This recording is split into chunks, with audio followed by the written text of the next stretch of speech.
सवाल है इकबाल भाई, शहर का नाम नहीं लिखा है इन्होंने। सवाल यह है कि हम अपनी खूबियां और खामियां कैसे जानें। क्या हम अपनी खूबियां और खामियां जानने का कोई ऐसा तरीका, मुरवजा तरीका या कोई अमल अगर कोई है तो बताएं।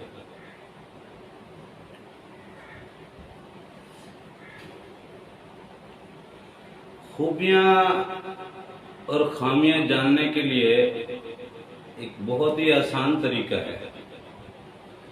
आपका नाम है ना,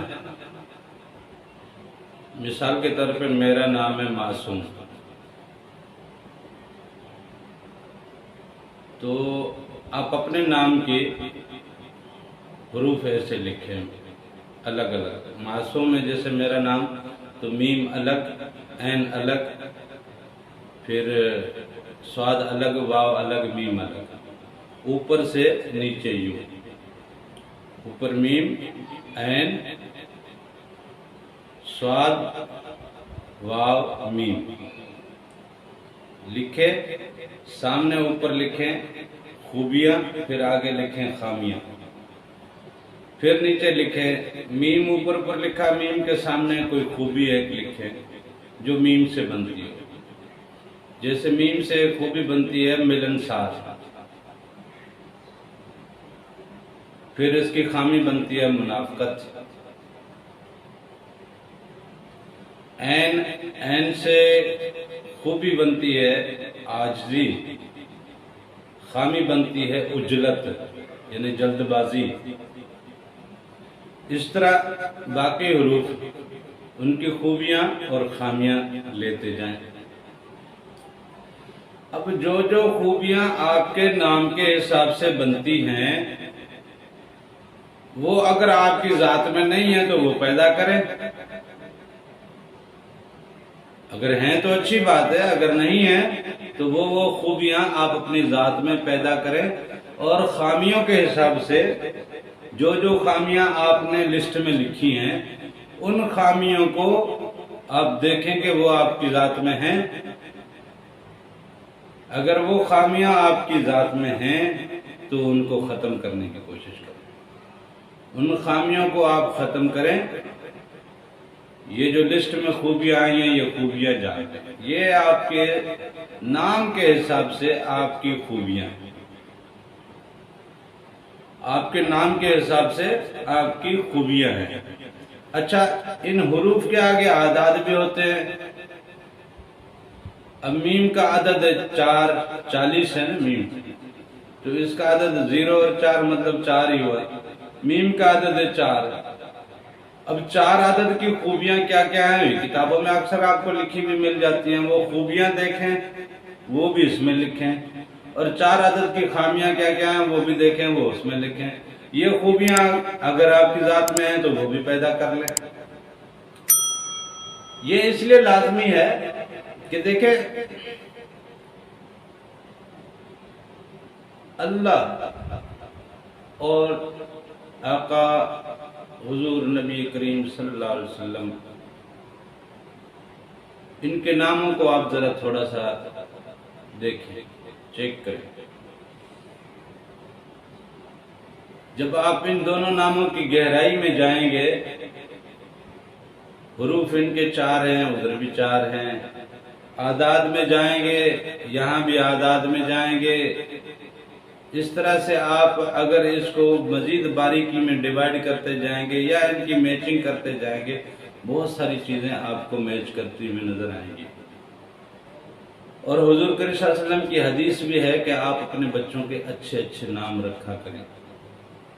फिर हुजूर करीम सल्लल्लाहु अलैहि वसल्लम की यह भी हदीस है कि आपका क्या नुकसान होता है कि अगर आपके घर में 2 मोहम्मद हों, यानी मोहम्मद नाम रखने की भी हुजूर पाक सल्लल्लाहु अलैहि वसल्लम ने इजाजत दी है। उसकी 2 वजूहात हैं। एक तो हुजूर की निस्बत जिसके साथ जुड़ गई, उसके नाम की निस्बत ही चाहे जुड़ गई, तो हुजूर पाक सल्लल्लाहु अलैहि वसल्लम की वो कमली में आ जाता है। दूसरा, हुजूर करीम सल्लल्लाहु अलैहि वसल्लम के नाम की निस्बत से अल्लाह और उसके फरिश्ते भी एक हया का सिलसिला शुरू हो जाता है, उस अल्लाह की तरफ से भी उसका एक हया का सिलसिला शुरू हो जाता है। तीसरे नंबर पे यह है कि आप और हम लोग भी उसके नाम की निस्बत से उसकी इज्जत ज्यादा करेंगे। चौथा यह कि वो खुद अपने नाम के हिसाब से अपने आप को भी सोचेगा कि यार मेरा नाम मोहम्मद है और मैं ये क्या करूँ, झूठ बोलूंगा, मैं किसी को दगा दूंगा, मैं किसी के साथ फ्रॉड करूंगा, मैं किसी के साथ नाइंसाफी करूंगा, मैं किसी का हक तलफ करूंगा, मैं किसी के साथ ज्यादती करूंगा। यार नहीं, मैं ज्यादती नहीं करूंगा, नहीं, मेरे नाम की एक निस्बत है। एक कहानी अक्सर आपने सुनी होगी कि कोई बड़ा जालिम और बड़ा ही सख्त गिर किस्म का एक वडेरा था। उसने अपने हारियों और अपने जो काम करने वाले कमदार टाइप लोग हैं उनके साथ बड़ा सख्त रवैया रखा हुआ था। एक दिन उसके कमदार एक हारी को पकड़ के ले आए कि वडेरा साईं, ये बंदा है, इसकी जो बकरियां आपकी फसल में चली गई और फसल खराब कर दी।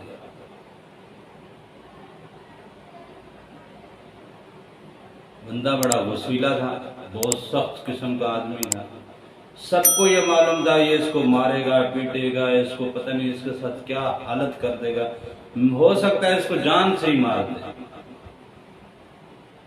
उसने जागीरदार ने उसे बुलाया कि इधर आ,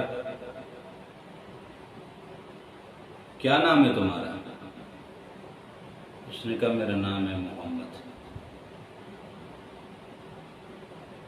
तो वडेरे ने कहा, उस जागीरदार ने कहा अपने कमदार से कि इसकी बकरियां मेरे खेत में कहां कहां तक घूमी हैं, कितना मेरा खेत इसकी बकरियों ने मेरे खेत में कितना ये घूमी है, कितना एरिया जो है इन्होंने खराब किया है, जो भी है वो मुझे बताओ।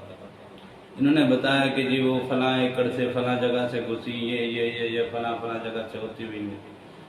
तो उस जागीरदार ने कहा कि जितना भी एरिया, जितना भी जमीन का टुकड़ा या हिस्सा या जितने भी जरेब या एकड़ इसकी बकरियों के पैरों तले आए हैं वो सारी की सारी जमीन इसकी, इसको दे दो, इसके कागजात ले आओ, इसके नाम लिख देता हूं।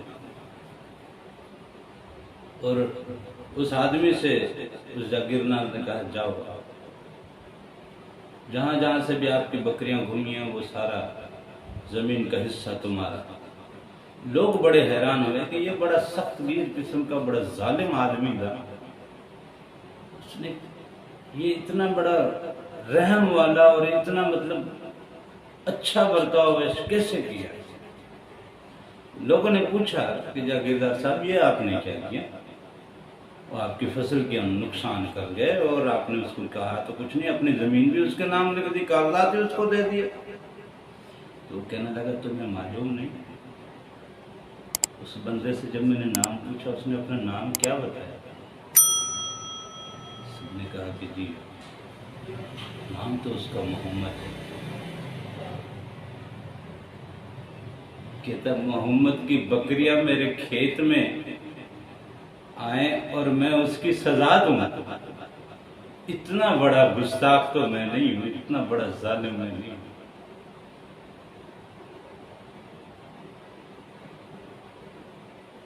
उन्होंने कहा जी ये तो हमारे गांव का है ना। उसने कहा तो क्या हुआ, हमारे गांव का है, नाम किसका है इसके? वो जिस हबीब का नाम है ना उस नाम की निस्बत से मुझे हया आती है। मैं ऐसे कुछ कहूं कि बस उस नाम के सदके सारी जमीन उसकी, ये सब कुछ उसका। तो लिहाजा नामों की बड़ी अहमियत होती है, नाम बड़ा सोच समझ के रखा करें।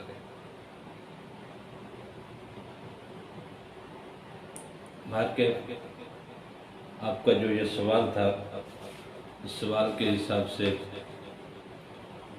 आपको बड़े सादे दो तरीके बताए। एक तो ये है कि आप अपने नाम के हरूफ को अलग अलग करें, उनकी खूबियाँ और ख़ामियाँ नोट करें, और जो खूबियाँ आपके नाम के हिसाब से बनती हैं वो अपनी ज़ात में पैदा करें, और ख़ामियाँ जो आपके ज़ात के आपके हरूफ के हिसाब से, आपका हरूफ से हरूफ जैसे मैंने बताया मीम, तो मीम से पहला हरूफ, पहले हरूफ के साथ शुरू होने वाली खूबी यानी मिलनसार, ऐन से पहले हरूफ से शुरू होने वाली कोई खूबी यानी आजिज़ी। इस तरह की अगर खूबियाँ मेरे नाम के हिसाब से बनती हैं, मुझे अपने अंदर पैदा करनी चाहिए, और अगर नहीं है तो पैदा करनी चाहिए, अगर हैं तो मज़ीद उनको पुख्ता करना चाहिए। और इसी तरह कोई खामियां हैं, वो खामियां भी अगर हैं तो उनको ख़त्म करना चाहिए, और अगर नहीं है तो बहुत अच्छी बात है जी। और